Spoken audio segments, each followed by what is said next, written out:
జిల్లాలో జిల్లా వ్యాప్తంగా ఉన్న రౌడీ షీటర్లు, పోక్సో కేసుల్లో ఇన్వాల్వ్ అయిన షీటర్లు, తర్వాత గాంజాయి సప్లై చేస్తున్న వాళ్ళను, మరియు ఎక్కువగా ప్రాపర్టీ అఫెన్స్లో ఇన్వాల్వ్ అయిన వాళ్ళను జిల్లా వ్యాప్తంగా దాదాపు 452 మందిని ఈరోజు తిరుపతి జిల్లా హెడ్ క్వార్టర్కి పిలవడం జరిగింది. తిరుపతి జిల్లా యొక్క ప్రాశస్తిని, ఆధ్యాత్మిక నగర ప్రాశస్తిని వారికి గుర్తు చేస్తూ, ముఖ్యంగా రిపీటెడ్గా అఫెన్సెస్లో ఇన్వాల్వ్ అయిన వారిపై తదుపరి కఠిన చర్యలు తీసుకోబడతాయి అని, ఒకవైపు వారి పరివర్తన రావాలి, వాళ్ళు మారాలి అని గుర్తు చేస్తూ, ఎవరైతే కంటిన్యూగా అఫెన్సెస్లో ఇన్వాల్వ్ అవుతారో, కంటిన్యూగా మళ్ళీ అఫెన్సెస్లో ఇన్వాల్వ్ అవుతారో వారిపై కఠిన చర్యలు తీసుకుంటారని వాళ్ళకి చెప్పడం జరిగింది, హెచ్చరించడం జరిగింది. ఇటీవల కాలంలో దాదాపు 17 వరకు ఈ ఎన్డీపీఎస్ పీడీ యాక్ట్ కేసులు పెట్టడం జరిగింది. అదేవిధంగా 13 వరకు పీడీ యాక్ట్ కూడా పెట్టడం జరిగింది. 184 పోక్సో సీట్స్, ఎవరైతే మైనర్ గర్లపై అఘాయిత్యాలు చేశారో వారిపై 184 పోక్సో సీట్స్ ఓపెన్ చేయడం జరిగింది. దాదాపు ఇప్పటి వరకు 257 ఈ గాంజా షీట్స్ కూడా ఓపెన్ చేయడం జరిగింది. ఎవరైతే కంటిన్యూగా గాంజా కేసెస్లో ఇన్వాల్వ్ అవుతున్నారో వారిపై కూడా షీట్స్ ఓపెన్ జరిగింది. ఇప్పటి వరకు దాదాపు 500 గంజా టెస్ట్ కూడా చేయడం జిల్లాలో జరిగింది. ఇప్పుడు ఒక బస్సును కూడా సెపరేట్గా దీనికి కేటాయించి జిల్లా డిఎస్పీ స్థాయి అధికారి ఆధ్వర్యంలో ప్రతి ప్రాంతంలో కూడా గంజా టెస్టులు చేయడం, ఎవరైతే పాజిటివ్ వస్తుందో వారిని మళ్ళీ విచారించడం, ఎక్కడి నుండి గంజా వచ్చిందనేది ఫర్దర్ విచారించి వారిపై కూడా చర్యలు తీసుకోవడం జరుగుతుంది. ఈరోజు ముఖ్య ఉద్దేశం, ముఖ్యంగా ఎవరైతే అలజడి సృష్టిస్తున్నారో, ఎవరైతే ఎక్కువగా లా అండ్ ఆర్డర్ని ప్రాబ్లం క్రియేట్ చేస్తున్నారో, రౌడీజం కానీ, పోక్సో కేసెస్ కానీ, లేదా ఈ ప్రాపర్టీ అఫెన్సెస్ కానీ, గంజా ఇన్వాల్వ్ అయిన పెడ్డర్స్ కానీ, వీళ్ళందరినీ కూడా ఒకే హెచ్చరిక, మీరు మారాలి, మారకుండా ఇదే విధంగా ప్రవర్తిస్తే కఠిన చర్యలు చట్ట ప్రకారం తీసుకోవడం జరుగుతుందని హెచ్చరించడం జరిగింది. పీడాట్ కూడా పెట్టడం జరుగుతుంది. అవసరమైతే ఎక్స్టర్న్మెంట్, బహిష్కరణ కూడా చేయడం జరుగుతుందని వారిని హెచ్చరించడం జరిగింది. మీడియా సోదరులందరి ద్వారా నేను ఒకటే మనవి, వీళ్ళందరికీ కూడా అవగాహన కల్పించాలి. ఎవరు కూడా పుట్టుకతో తప్పు చేసిన వారు కాదు.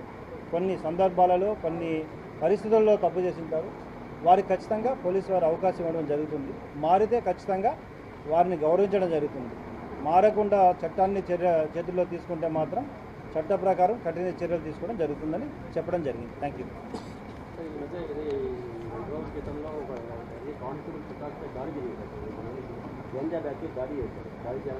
ఎక్కడ కానిస్టేబుల్ ఐడి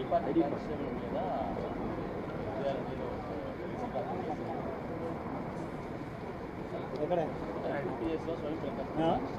అది ఆల్రెడీ మాట్లాడరా, నైట్ కేసు రిజిస్టర్ అయింది, వీళ్ళు ఇన్వెస్టిగేట్, అది డిఫరెంట్ కేసు.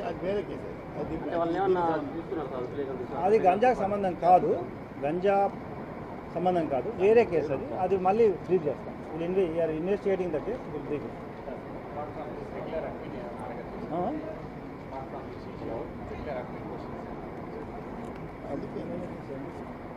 నువ్వు ఇండివిజువల్గా అడుగు, మళ్ళీ అడుగుదాం. వద్దు అంటే ఈ కార్యక్రమం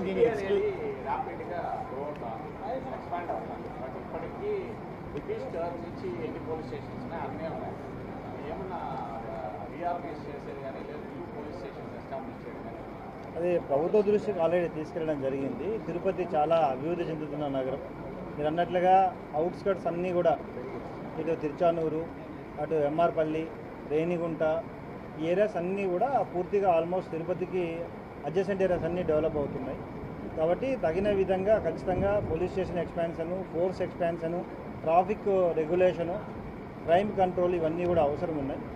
గౌరవ ముఖ్యమంత్రి గారు చాలాసార్లు టెక్నాలజీని అప్గ్రేడ్ చేయమని చెప్పి తిరుపతిని చెప్పడం జరిగింది. దాంట్లో భాగంగా ఈ మన స్మార్ట్ సిటీ అనేది ఆల్రెడీ ముందుకు వస్తుంది. ఇంటిగ్రేటెడ్ ట్రాఫిక్ మేనేజ్మెంట్ని కూడా ఇక్కడ ఇంప్లిమెంట్ చేయడం జరుగుతుంది. తప్పకుండా మీరు అన్నట్లుగా అన్ని కోణాల్లో ప్రభుత్వానికి ఆల్రెడీ తీసుకెళ్ళడం జరిగింది. కొన్ని ఎక్స్పాన్షన్స్ అడిగాం, అంటే రూరల్ ఏరియా ఎక్స్పాన్షన్స్ అడిగాం. ఇటు తిరుచానూరు, ఎంఆర్పల్లి, ట్రాఫిక్, వీటిపై ఎక్కువగా అడగడం జరుగుతుంది.